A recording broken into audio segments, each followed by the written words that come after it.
Dans le crépuscule orangé de Dakar, quand le soleil plongeait dans l'océan Atlantique, Amina Diop s'asseyait sur le seuil de la maison familiale. Le parfum salé de l'air se mêlait à l'odeur sucrée des beignets que sa mère préparait pour le dîner. Mais pour Amina, seule une odeur comptait, celle, fantomatique, du parfum boisé de son père, qui semblait parfois flotter dans le vent.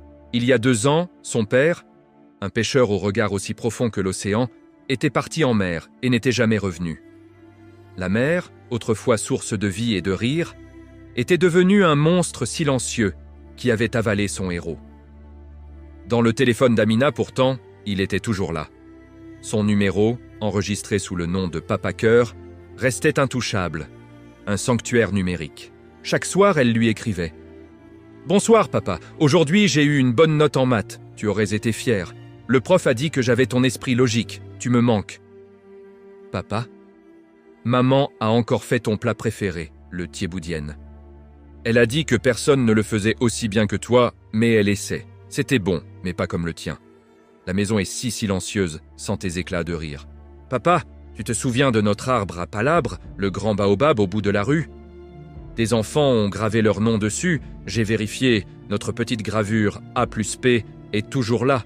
Je l'ai touché aujourd'hui, c'était comme te toucher un peu. Aucune réponse ne venait jamais.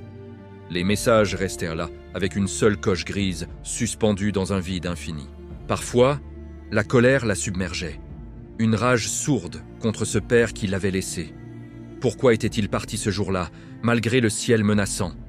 Pourquoi n'avait-il pas pensé à elle, à sa mère? Puis la colère se dissolvait en une tristesse si lourde qu'elle avait l'impression de se noyer. La journée, Amina était une fille, comme les autres. Elle allait à l'école, riait avec ses amis Fatou et Binta, aidait sa mère au marché où les couleurs vives des tissus wax et l'odeur des épices lui tournèrent la tête. Mais personne ne voyait la fissure dans son cœur. Personne ne savait que chaque soir, elle relisait les anciens messages de son père. « Ma princesse, je rentre bientôt avec le plus gros poisson de l'océan, juste pour toi, suivi d'un emoji poisson. N'oublie pas de faire tes devoirs, je t'appelle ce soir, je t'aime. Regarde la lune ce soir, ma chérie. On regarde la même si je suis loin sur l'eau. » Chaque mot était un trésor, une relique d'un temps où le bonheur était simple, comme un appel de son père. Elle se souvenait de ses mains, larges et calleuses, qui lui apprenaient à faire des nœuds marins. Elle se souvenait de sa voix, un grondement doux qui lui racontait des légendes de génies et de royaumes sous-marins. Il lui disait toujours « Amina, tu as l'océan dans les yeux, ne l'oublie jamais. Tu es aussi vaste et puissante que lui. » Un après-midi, en fouillant dans une vieille malle en bois que sa mère voulait donner, elle trouva un carnet de cuir usé. C'était le journal de bord de son père. Ses doigts, tremblants, l'ouvrirent. L'écriture de son père, penchée et rapide, remplissait les pages. Il y décrivait les courants, les étoiles, les captures miraculeuses et les jours de disette. Mais au milieu des notes techniques, Amina découvrit autre chose. Des passages entiers lui étaient dédiés. Amina a perdu sa première dent aujourd'hui. Elle l'a mise sous son oreiller pour la fée des dents, mais elle m'a chuchoté qu'elle espérait que ce soit plutôt le génie de la mer qui vienne la chercher. Son imagination est un trésor. Aujourd'hui, je lui ai appris à reconnaître la grande ours. Ses yeux brillaient plus que toutes les étoiles du ciel.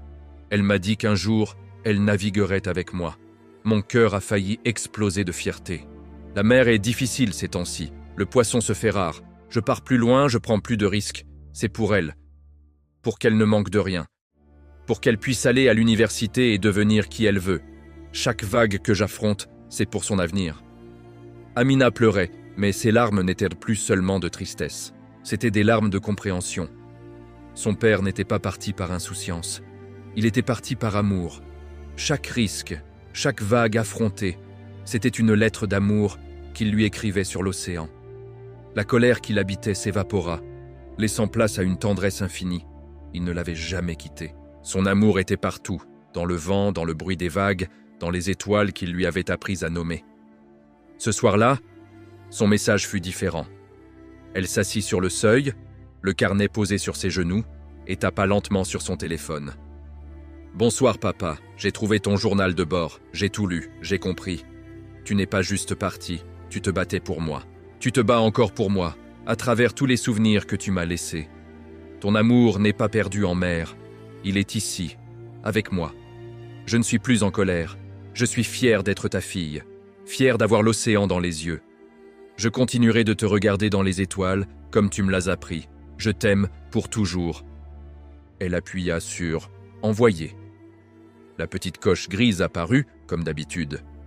Mais cette fois, elle ne symbolisait plus le vide. Elle était le signe d'un lien invisible, d'une promesse murmurée au vent. Amina leva les yeux vers le ciel étoilé. La grande ours scintillait comme un clin d'œil de son père depuis l'autre côté de l'horizon. Elle n'effacerait jamais ce numéro. Ce n'était plus seulement un contact dans un téléphone, c'était un fil ininterrompu, tendu entre le cœur d'une fille et l'âme d'un père, vibrant d'un amour plus vaste et plus profond que l'océan lui-même. Et pour la première fois depuis 2 ans, en regardant la mer, Amina sourit.